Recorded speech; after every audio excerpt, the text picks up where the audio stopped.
So as you can see, like, we're not concerned with like jurisdictional regulations and things like that a typical Airbnb host is going through. And as you know, like, it's happening everywhere. Everybody's implementing ordinances and stuff like that. We're not concerned about any of that. We're not concerned if Airbnb makes the algorithm change. And oh, my booking slowed down, my bookings fell off. We're not concerned with any of that. We're not concerned with like competing with other STR operators. And the reason we call it a blue ocean strategy is because if we're competing with transit guests against other STR operators, it's like putting meat in the water and the sharks all going after it, turning the water red. Well, this business model is very much a blue ocean. We're not competing with other operators in the space like that, right? We're not concerned about seasonality. We're not concerned about January, February being the slow periods and, oh, I need to save up and make sure I can cover my expenses and this, that, and the other, right?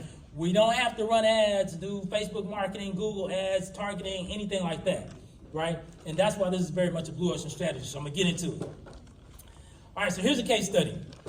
I'm gonna give a case study, and then I'm gonna invite somebody else up to give a case study as well.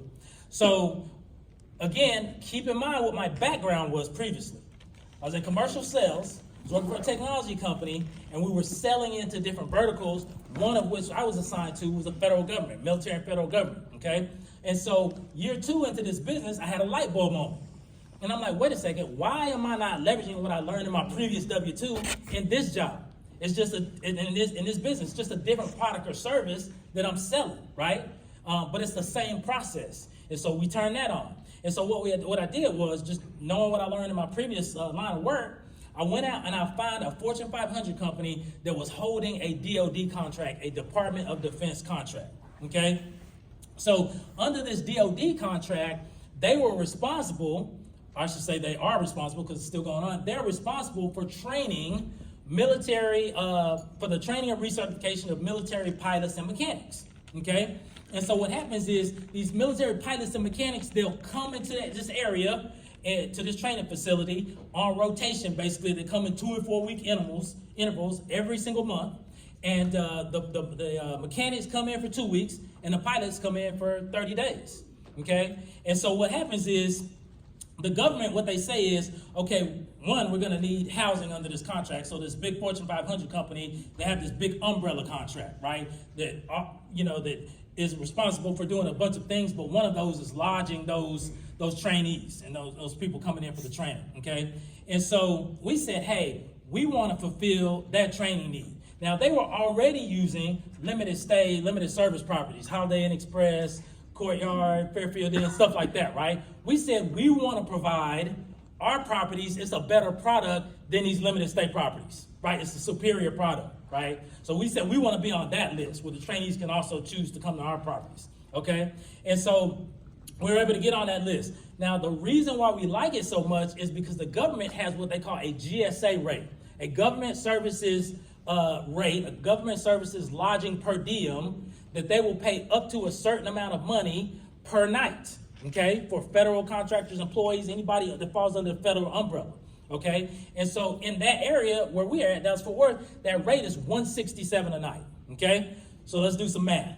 So for this particular deal, we had 5 one-bedroom doors ready to go, okay? So $167 a night, we said, hey, we're gonna put our pilots in these 1-bedrooms because they're there for 30 days, they're there longer. So $167 a night times 30 nights, that's $5,010 per door, okay? So those 5 doors are grossing $25K. Okay, now on those 5 doors of 1 bedrooms, the rent's like $1,485, a couple $100 inexpensive, nice spread on those, right? So we got 5 of those. Now here's the thing. The mechanics were staying in 2-week intervals, okay? They had less time. So we said, since they're not there as long, we're gonna put them in a 2-bed, 2-bath, let them share the common living and the common kitchen. Okay, but here's the thing. That GSA rate of $167 a night, because we have 2 heads in there with 2 bathrooms, we can double that. And that's exactly what we did. So we have 4 2-bedrooms, and we're getting double that $167 a night times 30 nights times 2. So those 2-bedroom units are grossing $10,000 a month, okay? And we have 4 of those. So between the 5 1-bedrooms and the 4 bedrooms, they're grossing $65K a night. Now here's the thing. This is a 5-year contract. Yeah, exactly. You get me now. It's a 5-year contract. That contract's 9 doors. We have 44 doors, okay? So extremely lucrative.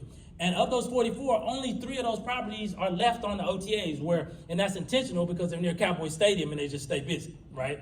Okay, and so we said, we're about to do this again, right? And so we doubled down, and this time we said, not only are we going to do it again, but then we went out and we got the contract on the next one first, and then we leveraged the contract to go get the doors to support it. Okay, so that's a different conversation than somebody saying, going to a multifamily community, because that's what these are, apartments, going to a multifamily community and saying, hey, can I have some doors? I want to Airbnb them. They're going to be like, no, right? And it's getting harder and harder now. It's a different conversation when you walk in and say, I have a federal contract that's guaranteed revenue for the next 5 years. I want to partner with you, and if not, I'm going to go next door, right? That's a whole different conversation, okay?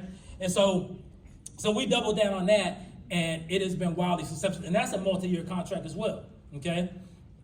Now, what I'm gonna do, let me back up. So I'm gonna have somebody come up. I'm gonna have my audio guy kick a little music for me. I'm gonna have somebody come up, and this guy right here, I've been rocking with him for a while. The contract that I just described to you, we are subcontractors in that scenario, okay? So the other companies are holding the umbrella contract, and we're coming up and providing that lodging and accommodation service as a subcontractor, right? This next gentleman is coming up. I asked him to speak. He's actually what is considered a prime contractor.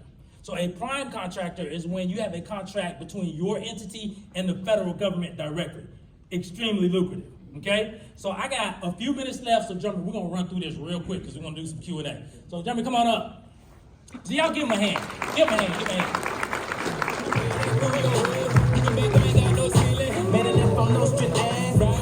So we're gonna run through it real quick because my cue card is saying 5 minutes. Like this time is flying. Okay. So we're gonna give him the quick version, the fast version, how many doors, how much revenue, and what that look like. Okay, well, one, man, you got music for me and everything. I feel special. Real quick, how many people know me? If you say no, it's not, I promise. So 2 people. So I'm a nobody. So that is good for y'all because you don't have to have all these credentials, okay? You can land 6-figure, 7-figure contracts and be a nobody just like myself, okay? So, all right, so my name is Jeremy Nixon for all you that don't know. I actually been in the short-term rental game for about 6 years, since 2018. I pivoted and started doing into the government space about a year and some change ago. So I'm gonna just run through this stuff. I'll be probably somewhere in the back for questions. So I did get a $7.5 million government contract, and that was through the Department of Justice. I got that last year.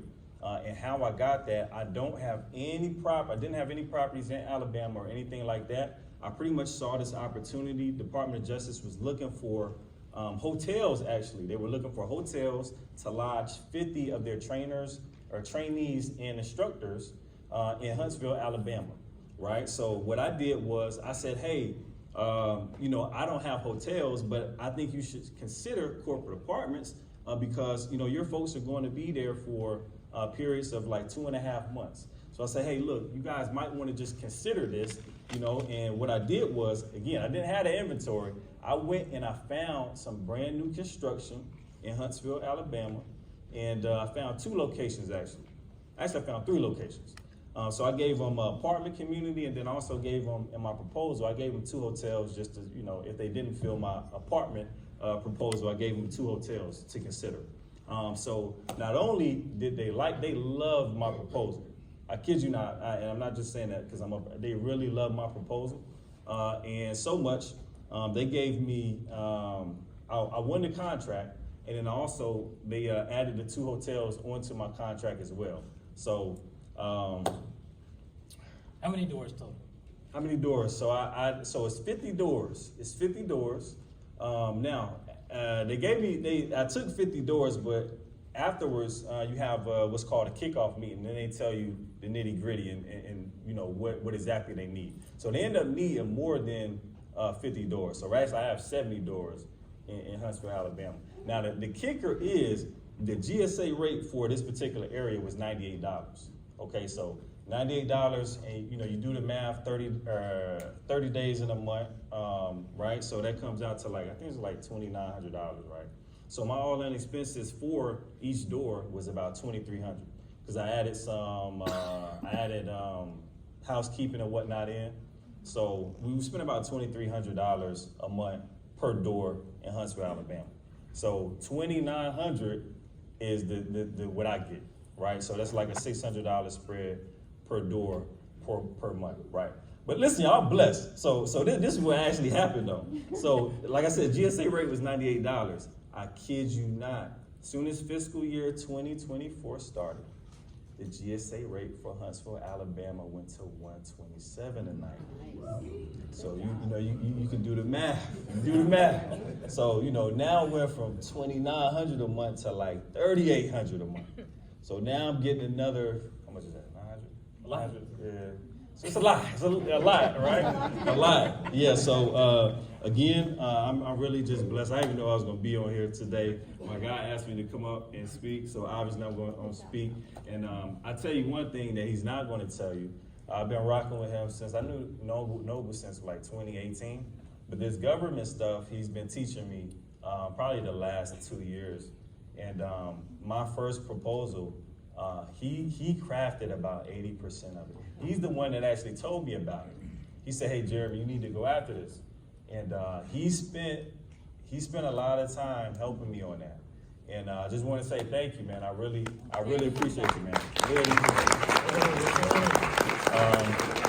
Definitely, I think we're doing questions. Yeah. So we're about out of time. But here's what I'm gonna do. Because we're gonna be in the back of the room. I got my good friend TJ, Tajani, and Sean Rackagee's coming up. So y'all don't want to miss that, right? But we'll be hanging out. This is how you can get a hold of me. You can hit the QR code. You can hit me on IG. Just DM STR Wealth. Jeremy and I'll be in a